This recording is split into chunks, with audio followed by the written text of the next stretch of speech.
আসসালামু আলাইকুম গ্যাস। এই যে এই ছেলেটা এই একটা ফাইল আনছে, ফাইলটার নাম কি দেখি আমরা,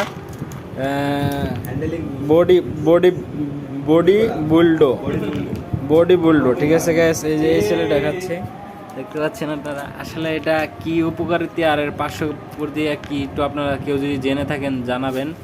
এমনিতে সে আগে হচ্ছে খাট একটু কাঁপাতো, এখন মোটামুটি ভালোই খাট কাঁপে আর কি, মানে ওই অন্য কিছু ভাববে না। এই যে জ্বরে আর কি, এই ওষুধটা খাওয়ার পর তার জ্বর এসে তারপরে এই খাটটা কাঁপে আর কি, এমন 2-3টা কাঁথা কম্বল দিয়ে হয়।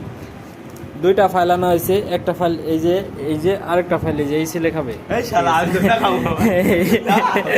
এই ছেলে খাবে, হ্যাঁ ঠিক আছে, এই ছেলে খাবে।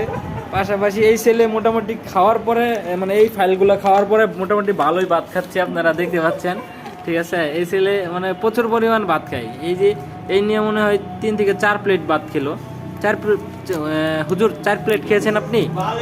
আপনি আপনি এই ফাইলটা খেয়ে তারপর এর উপকারিতা কি পেলেন একটু বিস্তারিত আমাদেরকে বলবেন। না আসলে মানুষের কাছে এই জিনিসগুলো গোপন রাখা কোনো আপনার ঠিক হচ্ছে না। আপনি বলেন, আপনার জন্য হয়তো বা আরো 10 জনের উপকার হতে পারে। অনেকে হয়তো রিয়েল প্রোডাক্টগুলো চিনতে পারছে না, সেজন্য আপনি আসলে বলতে পারেন যে আসলে এটা কি, উপকারিতা কি, ঠিক আছে। তো আপনি বলেন এটা যে আপনি এই ফাইলটা যে খাইলেন, এটার উপকারিতা কি পাইছেন সেটা বলেন।